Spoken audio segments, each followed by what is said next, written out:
प्रिय दोस्तों, अगर आपके अंदर बहुत ज्यादा डर और शर्म है, अगर आप 5 लोगों के सामने अच्छे से बात करने में शर्माते हैं, यदि आप अपने मन की बात सही व्यक्ति या लोगों से साझा नहीं कर सकते, यदि आप अपने शर्मीलेपन के कारण अपने लक्ष्य योजना को क्रियान्वित नहीं कर पाते हैं, तो आप कभी भी किसी भी चीज में सफल नहीं हो पाएंगे। तो अगर आप अपने मन के डर और शर्म को दूर फेंकना चाहते हैं और अपनी सफलता हासिल करना चाहते हैं, तो इस वीडियो के माध्यम से आप समझेंगे कि आप अपने मन के डर और शर्म को कैसे खत्म कर सकते हैं। तो चलिए शुरू करते हैं। उससे पहले दोस्तों, गौतम बुद्ध की शिक्षाएं किसी भी व्यक्ति को नई दिशा दे सकती हैं। अगर आप भी सहमत हैं तो कमेंट में नमो बुद्ध लिखना ना भूलें। एक समय की बात है, किसी नगर में एक व्यापारी रहता था। वह अपना और अपने परिवार का भरण पोषण करने के लिए नमक का व्यापार करते थे। उनके परिवार में उनकी पत्नी और 2 बेटे थे। व्यवसायी के दोनों बेटों का व्यक्तित्व बिल्कुल अलग था। उनका बड़ा बेटा बहुत संकोची है और वह स्वभाव से शर्मीले थे और किसी से भी बात करने में झिझक महसूस करते थे, जबकि उनका छोटा बेटा बहुत मिलनसार था। वह किसी से भी अपने बारे में बात करने में झिझकता नहीं था। ज्यादातर लोग बड़े बेटे को बहुत भुलक्कड़ और बेवकूफ समझते हैं। कई बार लोगों ने उनके स्वभाव का फायदा उठाया, फिर भी वह किसी से कुछ नहीं कहता था। व्यापारी अपने बेटे के इस व्यवहार से बहुत क्रोधित रहता था। अपने शर्मीले और गैर मौखिक स्वभाव के कारण व्यवसाय अक्सर उनके बेटे पर हावी हो जाता था। हालांकि इससे उनके बेटे का स्वभाव सुधरने की बजाय बिगड़ गया। उनका बड़ा बेटा छोटी उम्र से ही बहुत चिंतित रहता था। उसका आत्मविश्वास इतना कम हो गया था कि वह अपने डर के कारण अपने प्रश्नों के उत्तर जानने के बावजूद परीक्षा नहीं दे सका। इस कारण उसकी शिक्षा ठीक से पूरी नहीं हो पाती है। जब बड़ा बेटा युवा अवस्था में पहुंचता है तो व्यापारी उसे अपने साथ व्यापार में शामिल होने के लिए कहता है। वह अपने पिता के डर के कारण व्यापार करने के लिए तैयार हो जाता है, लेकिन वह अक्सर गलतियां करता था जिससे उसके पिता बहुत क्रोधित होते थे। फिर एक दिन व्यापारी अपने काम से शहर गया। उस समय यह बड़ा बेटा अपनी दुकान पर बैठा था। तभी कुछ लोगों ने आकर उससे कहा कि तुम्हारे पिता ने हमें भंडार में नमक की सारी बोरियां देने के लिए भेजा है। व्यापारी का बेटा उनसे कुछ सवाल पूछने जाएगा। तभी 2 आदमी उसकी दुकान में दाखिल हुए। वहीं व्यापारी के बेटे ने दुकान में नमक की सारी बोरियां रखकर उन्हें भगाने की कोशिश की, लेकिन शर्म और लज्जा के कारण वह उनसे कुछ नहीं कह सका। उसने मन ही मन सोचा कि यदि मैं नमक की यह बोरी लेने को तैयार हो गया तो शायद पिताजी मुझसे नाराज हो जाएंगे। कुछ समय बाद जब वह शहर से लौटा और खाली दुकान देखी तो उसने अपने बेटे से पूछा कि नमक की सारी बोरियां कहां चली गईं? दुकान इतनी खाली क्यों थी?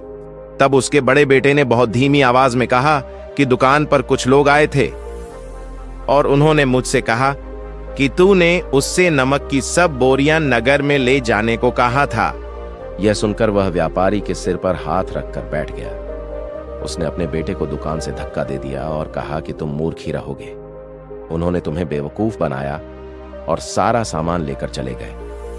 तुमने मुझे बहुत कष्ट दिया। यहां से बहुत दूर चले जाओ और कभी घर मत आना। अगर तुम दोबारा घर आए तो मैं तुम्हें पीट पीट कर मार डालूंगा। इस बात से व्यापारी का बड़ा बेटा बहुत दुखी हुआ और एक बार फिर उनके शर्मीले स्वभाव के कारण उनके पिता उनसे बहुत नाराज हो गए। इसके साथ ही उसके व्यापार को बहुत नुकसान हुआ। उस समय उस नगर के सभी लोग व्यापारी के बेटे पर हंसने लगे। वह उसका मजाक उड़ाने लगा। इससे उसे और भी शर्मिंदगी महसूस हुई। यही वह समय था जब उसने सोचा कि अब उसके जीवन में कुछ भी ठीक नहीं हो सकता। हो सकता है कि वह जीवन भर मूर्ख ही बना रहे और वह कभी भी इस समाज के लोगों के साथ तालमेल नहीं बिठा पाएगा। व्यापारी का बेटा उस शहर से निकलकर दूसरी नदी के पास आया और रोने लगा। नदी के गहरे पानी को देखकर उसके मन में यह निर्णय आ जाता है कि अब उसके जीने से कोई फायदा नहीं है। वह सोचता है कि आज वह इस नदी में डूबकर जान दे देगा। वह सोचता है कि असफलता की जिंदगी जीने से बेहतर है कि खुद को खत्म कर लिया जाए। फिर जब भी वह नदी में कूदता तो एक बौद्ध भिक्षु उसे बचा लेता और वह उसे उस नदी से ले आया। व्यापारी का बेटा बौद्ध भिक्षु से क्रोधित हो गया और बोला कि तुमने मुझे क्यों बचाया? मैं अपने इस असफल जीवन को जीवित नहीं रखना चाहता। फिर वह बौद्ध भिक्षु उसे समझाएं कि यह जीवन में एक बार मिलने वाला अवसर है और यदि आप जीवित ही नहीं हैं तो इस असफलता के बाद सफल कैसे होंगे। तब व्यापारी के बेटे ने कहा कि मेरे जीवन में बहुत सारी परेशानियां हैं और यह समस्या मेरे शर्मीले स्वभाव और शर्मीले स्वभाव के कारण होती है। मैंने अपने पिता को बहुत नुकसान पहुंचाया है। मैं एक अच्छा बेटा नहीं बन सका। अपने स्वभाव के कारण मैं पूरी शिक्षा भी नहीं प्राप्त कर सका। यह पूरी दुनिया मुझे बेवकूफ बनाती है। क्या किसी मूर्ख को इस दुनिया में रहने का अधिकार है? तब बौद्ध भिक्षु ने कहा कि आपके प्रश्न का उत्तर मेरे गुरु ही दे सकते हैं। आइए आज मैं आपको अपने गुरु के पास ले चलता हूं। तब कारोबारी के बेटे ने कहा कि वह किसी से बात नहीं करना चाहता। आज वह अपनी जिंदगी खत्म करना चाहता है। लेकिन बौद्ध भिक्षु के बार बार समझाने के बाद वह श्वेता के साथ जाने और उसके गुरु से मिलने के लिए तैयार हो गए। बौद्ध भिक्षु व्यापारी के पुत्र को अपने आश्रम में ले गया। वहां व्यापारी के बेटे ने एक पेड़ के नीचे ध्यान मग्न बैठे एक व्यक्ति को देखा तो बौद्ध भिक्षु ने कहा, यह हमारे गुरु गौतम बुद्ध हैं। उन दोनों ने महात्मा बुद्ध को प्रणाम किया। फिर वह युवक वहीं बैठ गया और गौतम बुद्ध को देखकर रोने लगा। महात्मा बुद्ध उससे पूछते हैं कि वह क्यों रो रहा है। युवक कहता है कि अब तुम ही मेरी आखिरी उम्मीद हो। यदि आपने मेरी समस्या का समाधान नहीं किया तो मेरा जीवन समाप्त हो जाएगा। महात्मा बुद्ध ने व्यापारी के पुत्र से उसकी समस्या पूछी। इसके बाद वह बताती हैं कि कैसे वह बचपन से ही अंतर्मुखी या शर्मीली रही हैं, जिसके कारण लोग उसे मूर्ख समझते हैं और उसके पिता उसे पसंद नहीं करते। तब महात्मा गौतम बुद्ध उस युवक को शांत करते हुए कहते हैं कि बेटा, मेरे पास तुम्हारी समस्या का समाधान है। आपकी जिंदगी बहुत आसान हो सकती है। फिर युवक कहता है कि क्या सच में ऐसा हो सकता है? हे गुरुदेव, आपके अनेक शिष्य हैं। मैं भी आपका शिष्य बनना चाहता हूं। क्या आप मुझे अपना शिष्य स्वीकार करेंगे? महात्मा गौतम बुद्ध ने कहा, हाँ बिल्कुल। तब युवक ने कहा, ठीक है गुरुदेव, अब मुझे बताएं कि मेरा जीवन किस तरह बदल जाएगा। गौतम बुद्ध ने कहा कि इससे पहले आपको मेरे लिए कुछ महत्वपूर्ण काम करना होगा। अगर आप मेरी ये बातें करेंगे तो मैं आपको कुछ ऐसे तरीके बताऊंगा जिससे आपकी जिंदगी में सब कुछ ठीक हो जाएगा और तुम्हारे पिता भी तुमसे प्रसन्न होंगे। तब महात्मा गौतम बुद्ध ने उस युवक से कहा कि आज से 3 दिन बाद मैं तुम्हें कुछ ऐसे तरीके बताऊंगा जो तुम्हारा जीवन पूरी तरह से बदल देंगे। लेकिन इन 3 दिनों तक तुम्हें मेरे सारे काम करने होंगे। जैसा कि मैं कहता हूं, यदि आप उन सभी चीजों को करने में सफल हो जाते हैं तो तीसरे दिन के बाद आपका जीवन पूरी तरह से बदल जाएगा।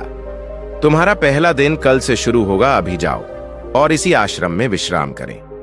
अगले दिन व्यापारी का पुत्र गौतम बुद्ध के पास पहुंचा और बोला, हे गुरुदेव, मुझे पहले दिन का काम बताएं। तब महात्मा गौतम बुद्ध ने कहा कि आज आप 10 अनजान अजनबियों से बात करें और उनके बारे में पता करें। उनकी हालत, उनकी सारी जानकारी इकट्ठा करके शाम तक मेरे पास ले आओ। व्यापारी का बेटा बहुत शर्मिंदा हुआ, लेकिन फिर भी वह बुद्ध को हाँ कहता है। फिर वह 10 अज्ञात अजनबियों से बात करने के लिए उन्हें ढूंढने निकल पड़ता है। पहले तो उसे बहुत शर्म आती है। कई लोगों ने उसे डांट कर भगा दिया। उनके सामने अपना जीवन बदलने का यही एकमात्र रास्ता था। तो आखिरकार उसने 10 अज्ञात अजनबियों के नाम और उनकी सारी जानकारी लिख ली। बाद में उस शाम जब वह महात्मा बुद्ध के पास पहुंचा तो उसने बड़ी खुशी से महात्मा बुद्ध से कहा कि उसने आज का काम ठीक से पूरा कर लिया है। कुछ लोग उसके मित्र बन गए हैं। दूसरे दिन वह युवक फिर महात्मा बुद्ध के पास पहुंचा। तब बुद्ध ने कहा कि आज का काम तुम्हें आश्रम के 10 बच्चों को इकट्ठा करना है और उन्हें पानी के उपयोग के बारे में बताना है। महात्मा बुद्ध की बात सुनकर वह युवक पूरी तरह आश्चर्यचकित हो गया। वह कहती है कि तुम मुझसे यह कैसा काम करा रहे हो? मैं अपनी शिक्षा ठीक से पूरी नहीं कर सका। मैं ऐसा नहीं कर पाऊंगा। तब गौतम बुद्ध ने कहा कि ठीक है, तो फिर मैं तुम्हें ऐसा भी नहीं बताऊंगा। तब व्यापारी के बेटे ने प्रार्थना की और कहा कि आप जानते हैं कि मेरी शिक्षा अधूरी है, फिर मैं इन लड़कों को कैसे पढ़ा सकता हूं? तब महात्मा गौतम बुद्ध थोड़ा मुस्कुराए और कहा, कि यहाँ मैं केवल इतना जानता हूँ कि आपकी शिक्षा अधूरी है। वे लड़के नहीं जानते हैं आप अपने जीवन में हर दिन पानी का उपयोग कैसे करें। तुम जाकर उन लड़कों को यह सब बताओ। अंततः उस युवक के लिए कोई रास्ता नहीं बचता।